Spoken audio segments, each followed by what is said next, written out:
بسم اللہ الرحمن الرحیم۔ اللہم صلی علی سیدنا محمد وعلی آل سیدنا محمد وبارک وسلم۔ عزیز ساتھیو، السلام علیکم۔ سیرت انفو میں آج ہم آپ کو دعوت دینے اور قبول کرنے کے بارے میں بیان کرنے والے ہیں۔ دعوت دینا اور قبول کرنا انبیاء کرام علیہ السلام کی سنت ہے۔ حضرت ابو ہریرہ رضی اللہ تعالی عنہ فرماتے ہیں کہ رسول اللہ صلی اللہ علیہ وآلہ وسلم نے فرمایا کہ اگر ایک دست یا ایک فائے کے لیے مجھے دعوت دی جائے تو میں ضرور قبول کروں گا۔ حضرت جابر رضی اللہ تعالی عنہ سے روایت ہے کہ رسول اللہ صلی اللہ علیہ وآلہ وسلم نے فرمایا، اس دعوت کو قبول کرو جب تم اس کی طرف بلائے جاؤ۔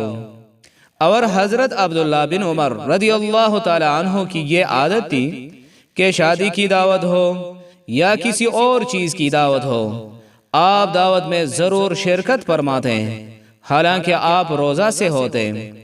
حضرت ابو شریح عدوی فرماتے ہیں کہ میرے دونوں کانوں نے سنا اور میری دونوں آنکھوں نے دیکھا جبکہ رسول اللہ صلی اللہ علیہ وآلہ وسلم نے یہ فرمایا کہ جو اللہ تعالیٰ اور قیامت کے دن پر ایمان لائیں اور اپنے پڑوسی کا احترام کریں، اور جو اللہ تعالیٰ اور قیامت کے دن پر ایمان لائے وہ اپنے مہمان کی دستور کے مطابق عزت کریں۔ لوگوں نے عرض کیا، یا رسول اللہ صلی اللہ علیہ وآلہ وسلم، مہمان کا دستور کیا ہے؟ حضور صلی اللہ علیہ وآلہ وسلم نے فرمایا، مہمانی کا دستور ایک دن اور ایک رات ہے، اور مہمانداری 3 دن ہے، اور جو اس کے علاوہ ہوں گے وہ اس کے اوپر صدقہ ہے۔